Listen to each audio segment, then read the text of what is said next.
sí volvemos con la segunda parte de Bermú TV para que ustedes tomen atención y reflexionen en esta segunda parte del programa, porque vamos a hablar sobre la violencia en los noviazgos adolescentes. Para ello hemos convocado expertas en el tema para poder entender claramente, para que ustedes sienten a sus hijos del otro lado del televisor y ustedes también como padres y como amigos y como familiares puedan empezar a aconsejar, a identificar situaciones de violencia dentro de los noviazgos.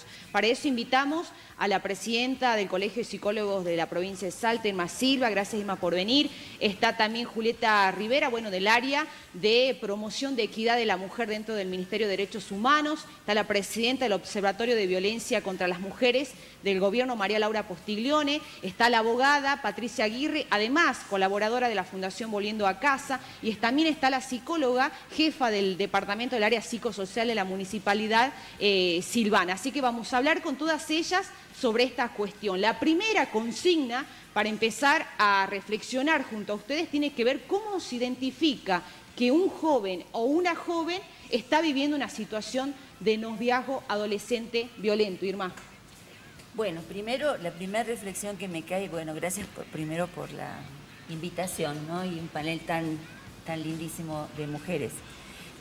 La primera reflexión que me suscita todo esto es pensar que impartir o reflexionar con los jóvenes situaciones de violencia cuando nosotros los adultos constantemente estamos permitiendo, asistiendo y promoviendo situaciones violentas en la sociedad, ¿no?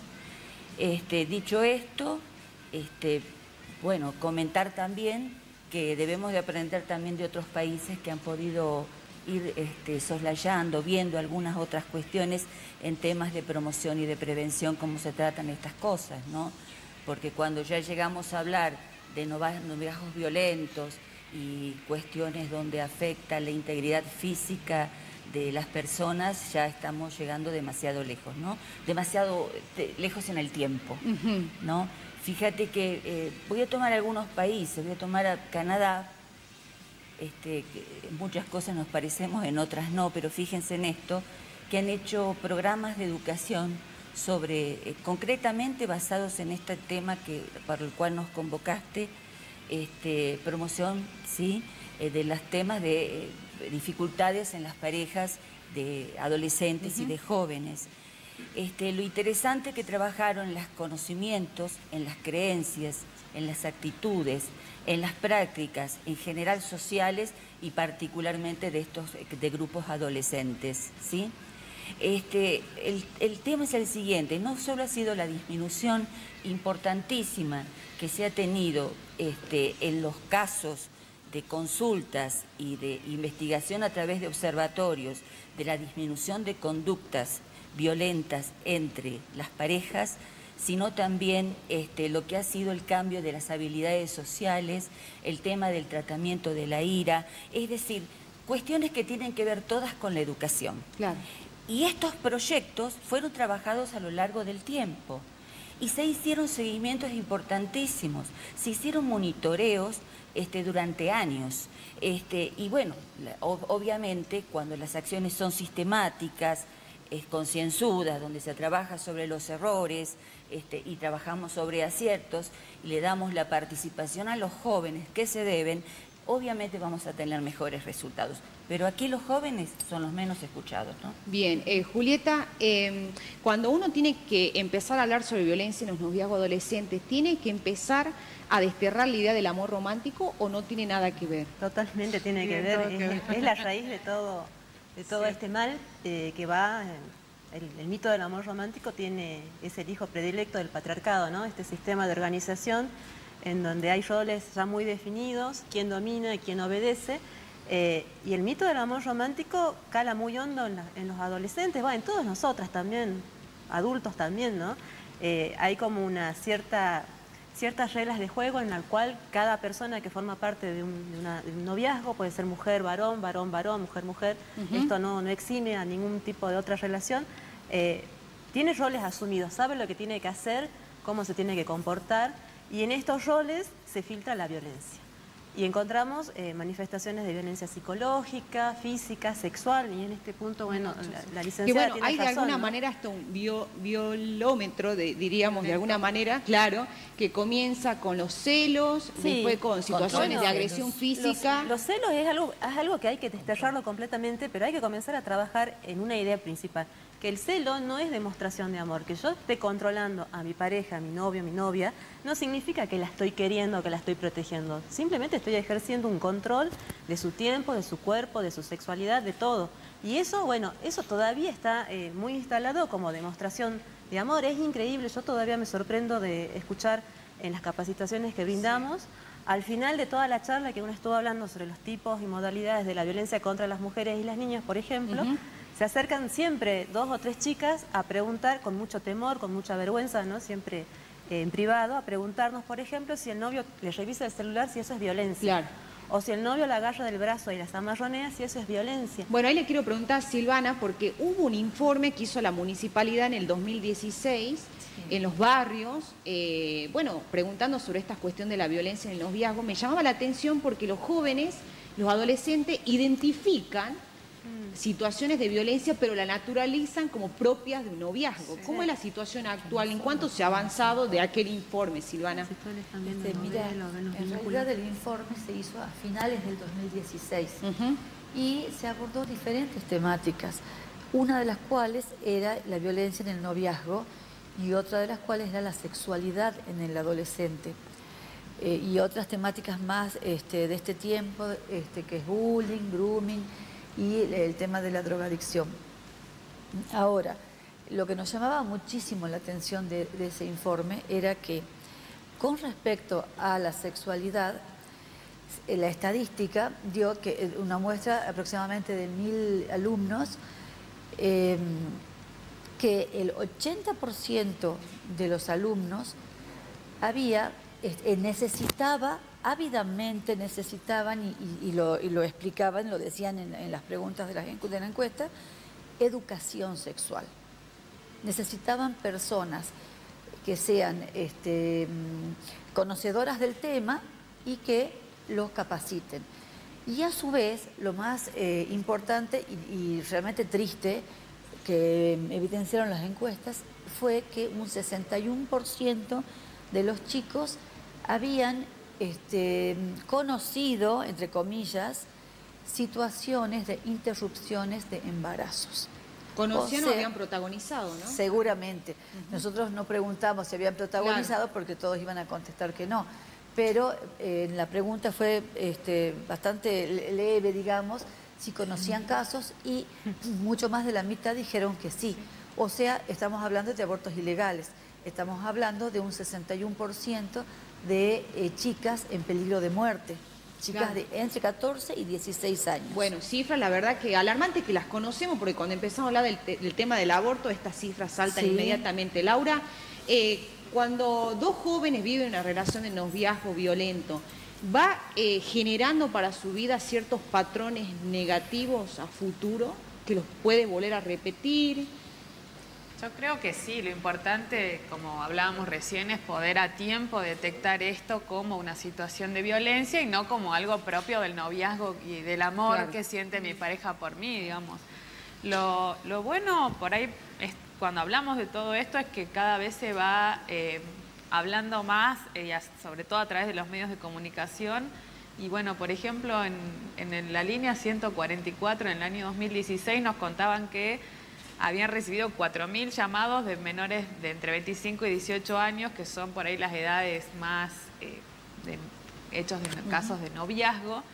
Y también me parece que es importante, digamos, que los y las adolescentes tengan este tipo de formación en sus escuelas y puedan discutir y darse cuenta y tener herramientas para poder decir, esto que estoy sufriendo, esto que estoy viviendo, puede ser una situación de violencia. De hecho, todo tipo de control del celular, control de las redes sociales, control de la vestimenta, control de con quiénes anda, con quién no anda, dónde vas, dónde no vas, es lo que nosotros tiene que ser la primer señal de alarma para poder darnos cuenta que eso posiblemente vaya a mayores, ¿no? Y también tener en cuenta que en el año 2017 hubo muchos femicidios cometidos contra menores de 18 años, sí. Estamos en el 17% de los casos, y entre 18 y 30 años también, el 33, estamos, o sea, la mitad de los femicidios sucedidos en la Argentina estamos menos de los 30 años. Entonces, digamos, también tenemos que tener en cuenta que no es una cuestión menor las escenas de celos que aparecen, escenas de celos o escenas de control que aparecen tempranamente, porque si no hacemos un abordaje a tiempo, esto después va a crecer a mayores. Yo lo que siempre digo es, el femicida no atacó la primera vez, el primer día, la vez que asesinó. Entonces, es necesario, digamos, contar con herramientas para detecciones tempranas en todos los ámbitos. Uno de ellos es la escuela, no es el único, y en la familia también es importante poder hacer un acompañamiento de las chicas y de cuando están en estas relaciones de pareja para poder, digamos, tomar decisiones a tiempo, ¿no? Patricia, bueno, ya tenemos más o menos identificado las señales, los indicadores, cómo reconocer que uno está viviendo una situación de un noviazgo adolescente violento. ¿Se denuncia o no es muy común la denuncia todavía? El tema, hola Vanessa, ¿cómo estás? Muchas gracias por la invitación. Mira Vanessa, el tema de la violencia en el noviazgo lamentablemente es un flagelo que viene increciendo, no disminuyendo, ¿sí? Y con respecto a los casos que nos llegan a la Fundación y la posibilidad de poder acompañarlos a realizar la denuncia y todo lo que implica el acceso a la justicia, nos encontramos con numerosos casos en donde las nenas, las adolescentes, ¿sí?, no cuentan con el apoyo de las madres. En muchísimos casos, ¿por qué? Porque esta idea de amor romántico, tenemos mamás que están viviendo justamente de manera paralela con su hija esta idea de amor romántico.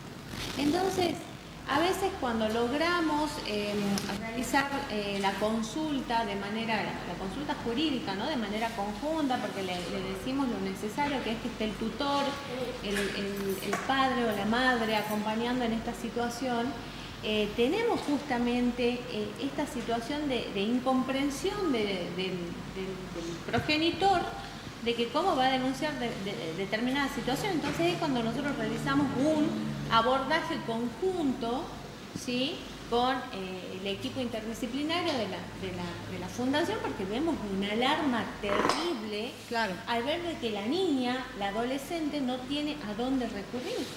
Y es en donde nosotros atacamos fundamentalmente el tema de los patrones socioculturales del patriarcado que están enraigados, están enraizados, están enquistados en nuestra sociedad, cómo nos vienen afectando, ¿sí? Y que si no tenemos campañas serias de concientización, necesitamos abrumar estas cabezas. Necesitamos llegar a todos, absolutamente todos. Ahí le quiero preguntar a Irma, ¿cómo se previene una relación insana, ¿no? Porque termina siendo insana para los dos jóvenes. Claro que son elecciones. Bueno, porque uno ve naturalmente que cuando se da una relación de noviazgo violento, con que se separan pareciera que fuera esa la solución, pero en realidad ese chico puede repetir con otra pareja y esa mujer someterse con otro varón. Claro, debe haber dispositivos, debe haber dispositivos. O sea, la solución adecuados, no es que se separen únicamente. Claro, debe haber dispositivos adecuados de atención para el género, digamos, ¿no? Ninguna parte está excluida. Pero escuchando aquí a las compañeras, pensaba, hay como factores sociales que están influyendo muchísimo. Uno es la invisibilización, es decir, cuando la percepción de la violencia que nosotros tenemos, la sociedad tiene, son construcciones sociales, son construcciones culturales. Entonces, la manera de recortar, de percibir la violencia, identificarla, va a depender en gran medida de todo el trabajo que como sociedad hagamos. De aquí viene después, de la mano y coadyuvando, la naturalización. Y la naturalización la tenemos en un montón de cuestiones cotidianas en la vida. Desde, mirá esta piba cómo está vestida, anda a lavar los platos, y la venimos teniendo de letra A cuando decíamos, y se sigue diciendo, una buena golpiza antes de tiempo te rectifica conductas en los niños o en las niñas. Y también la tenemos aún hoy en nuestra sociedad cuando se dice la mano dura es necesaria. Y la seguimos teniendo en nuestra sociedad cuando decimos la letra con sangre entra. Mira cuántas cosas sobre las cuales hay que trabajar, que las tenemos naturalizadas. Sí, Patricia. Algo importantísimo. Nosotros en el seguimiento que venimos haciendo los casos que nos llegan, vemos un parámetro común, que es el hecho de que las chicas que llegan en este caso tienen la cabeza diciendo, yo soy la mujer que da, yo soy capaz de salvarte, ese amor de heroína, yo soy capaz de salvarte la vida, yo voy a hacer que vos cambies. Eso es lo que lleva a las mujeres, a las niñas y a las adolescentes a arriesgar su integridad física y psicológica al extremo de demostrarte mi amor eterno, demostrarte que sos el amor de mi vida, demostrarte que sos el Romeo y Julieta, que lamentablemente todo termina en tragedia. Eso es donde debemos apuntar como sociedad, ¿sí? Y hogar en hogar, mamá y papá que nos están viendo en estos momentos, poder explicarle a sus hijos de que el amor es justamente la antiposesión, es lo contrario a considerarte un objeto, y que principalmente toda relación que te haga bien te va a hacer sentir bien físicamente y psicológicamente, porque es el principal punto en donde se advierte esta problemática, que es la parte psicológica, ¿no? Claro. ¿Y cuáles son las consecuencias de superar un noviazgo de estas características? Antes te quería decir que de estos llamados que se han registrado en la línea 144 de menores de chicas jovencitas, el 40% son llamados por violencia cometida por su expareja. O sea que aun cuando la mujer, o por ahí esa pareja se rompió, probablemente la mujer haya decidido corromper ese vínculo, aún así persisten estos hostigamientos, esta persecución. Creo que las consecuencias son diversas. El tema está también en que la sociedad tenga una tolerancia cero a esto. Porque también a veces se la tilda a la mujer como que estamos exagerando, que esto no se trata de una situación de violencia. Entonces, digamos, de hecho sí, en Salta hubo registros a través de la OBIF, que son las cifras que nos han acercado a nosotras al observatorio, de denuncias hechas por personas menores, por chicas menores. Se denuncia. Pero lo cierto es también empezar a hablar de esto en los distintos ámbitos y poder tener en cuenta los distintos factores de riesgo, porque donde hay autoestima baja, depresión, consumo de sustancias, digamos, todos estos factores suman, no generan, pero suman a la complejidad de la problemática y hay que tenerlos en cuenta. Yo por ahí está bueno tener esta visión de que la familia tiene que estar acompañando. Bueno, no son los únicos, no es el único entorno, ¿no? que donde tenemos que digamos, recurrir. Los medios de comunicación. Los y las educadores tienen que estar también con esta visión. De hecho, por ley tienen obligación de denunciar situaciones de violencia de la que tomen conocimiento. Bueno, eso quiero preguntarle a Julieta, cuando se produjo ya la denuncia, ¿cómo es la asistencia del Estado en ese momento, ¿no? Porque el Estado ya tiene que aparecer en esas circunstancias. ¿Cómo los contienen? Porque estamos hablando de varones y mujeres, ¿no? O sea, la situación de violencia la viven ambos. Sí, yo, mira, estaba pensando y se me vino a la memoria el caso de la chica Nair, creo que es en Corrientes, Entre Ríos, que, bueno, 18 años ella, 21 años él, ella supuestamente lo asesina, pero ellos mantenían una relación de más de 5 años, es decir, ella comenzó muy jovencita, 14, 13 años, a salir con este muchacho, a tener una relación. Y como decía María Laura, el hecho significa que hubo un proceso antes. Hubo muchas situaciones de violencia. Ahora, ni los padres, ni los docentes, ni los amigos, ni los vecinos detectaron esto, ni tampoco intervinieron. ¿Por qué? Porque, bueno, está invisibilizado, pero también se naturaliza, se entiende que las cosas son así, que siempre funcionaron así. Y que son cosas entre ellos, ¿no? Ah, bueno. No nos metemos. Pero no aparte, estos chicos, ¿dónde aprenden estos vínculos? Porque los sentimientos no es algo mágico, no es natural, no es nada de eso. Es cultural y si es cultural se aprende. ¿Dónde lo aprendieron? En las familias en principio, en la escuela en segundo lugar, a través de los medios de comunicación. Hay canales que a toda hora bombardean con novelas románticas. Y las novelas siempre responden el mismo patrón. Y la cosificación de la mujer. Es una educación sentimental para las mujeres y también para los varones. Porque acá también nos ponemos mucho el foco en las mujeres, Pero ¿qué pasa del otro lado? ¿Qué pasa con los varones? Esos varones, ¿dónde aprendieron a que el vínculo amoroso es control? ¿Por qué el varón tiene que ser el que domina la situación o el que controla? Eso también lo aprenden. Entonces, yo creo que hay que hacer antes de la asistencia es la prevención. La prevención, pero esto significa sacarnos las anteojeras culturales y comenzar a plantear las cosas tal cual son. ¿Hay desigualdades? Claro que las hay. Las mujeres son las que mayormente sufren las desigualdades, pero también pasa algo con nuestros varones, porque la violencia es un fenómeno relacional. Si hay alguien que es víctima, hay alguien que es victimario. Sí, estos varones, ¿cómo se los educa? ¿De qué manera aprenden a construir estos vínculos violentos? ¿Por qué es necesaria que la violencia esté siempre permeando en los vínculos que ellos establecen, no solo con las mujeres, ¿no?, sino también con los otros varones, con sus amigos y con sus propios cuerpos? Irma. Claro, estaba pensando mientras las escuchaba, tan interesante. La verdad que mientras que como sociedad sigamos sosteniendo, gran parte de la sociedad, que la pelea es la forma de resolver los conflictos, trátese intrapersonales como de frustraciones sociales, vamos mal, ¿sí? Porque los esfuerzos que se puedan hacer van a ser muy puntuales, y siempre va a estar todo el otro avasallamiento, que es el gran avasallamiento, sí, ¿no? Pensaba eso, y que acá hay como esos dos grandes constructores sociales de los que estábamos hablando recién y compartiendo contigo, sí, que son, por un lado, la complicidad de dos cosas, la invisibilización y la naturalización, que hace que como sociedad se nos pase, estamos como ciegos en un mundo donde aparecen un montón de cosas. Y aquí vamos a tomar a los medios masivos.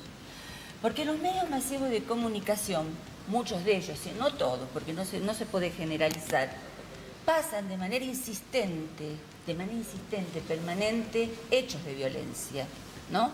La replican, la repiten, y siempre son los mismos hechos, ¿no? Lo cual no quiere decir que en la realidad no pase, claro, ¿se entiende, no?